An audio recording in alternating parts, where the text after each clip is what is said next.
ಪೊಲೀಸರಿಂದ ಡ್ರಗ್ ಪೆಡ್ಲರ್ಗಳ ಬಂಧನ, 8 ಲಕ್ಷ ಮೌಲ್ಯದ ಗಾಂಜಾ ವಶ.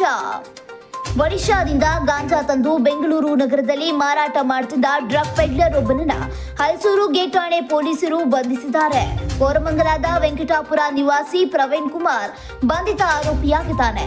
ಆರೋಪಿಯಿಂದ 4 ಲಕ್ಷ ಮೌಲ್ಯದ 12 ಕೆಜಿ ಗಾಂಜಾ, ಒಂದು ಮೊಬೈಲ್ ಫೋನ್, 1600 ನಗದು ಮತ್ತು ಕೃತ್ಯ ಎಸಗಲು ಬಳಸುತ್ತಿದ್ದ ದ್ವಿಚಕ್ರ ವಾಹನವನ್ನ ಜಪ್ತಿ ಮಾಡಲಾಗಿದೆ.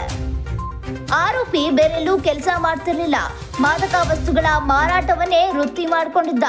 ಇದರಿಂದ ಬಂದ ಹಣದಿಂದ ಮೋಜು ನಡೆಸುತ್ತಿದ್ದ. ಇತ್ತೀಚೆಗೆ ಒಡಿಶಾದಿಂದ ಗಾಂಜಾ ತಂದು ಠಾಣೆ ವ್ಯಾಪ್ತಿಯ ಬನ್ನಪ್ಪ ಉದ್ಯಾನದ ಸಮೀಪ ಗ್ರಾಹಕರಿಗೆ ಪೂರೈಸುತ್ತಿದ್ದ. ಖಚಿತ ಮಾಹಿತಿ ಮೇರೆಗೆ ಸ್ಥಳಕ್ಕೆ ತೆರಳಿ ಆರೋಪಿಯನ್ನ ಬಂಧಿಸಿದ್ದಾರೆ. ಈತನ ವಿರುದ್ಧ ಕೋರಮಂಗಲ, ವಿವೇಕನಗರ ಮತ್ತು ಸಿಸಿಬಿ ಪೊಲೀಸ್ ಠಾಣೆಯಲ್ಲಿ ಎನ್ಡಿಪಿಎಸ್ ಕಾಯ್ದೆಯಡಿ ಪ್ರಕರಣಗಳು ದಾಖಲಾಗಿದ್ವು. ಆರೋಪಿ ಜೈಲಿಗೂ ಹೋಗಿ ಜಾಮೀನಿನ ಮೇಲೆ ಬಿಡುಗಡೆಯಾಗಿ ಬಂದಿದ್ದ.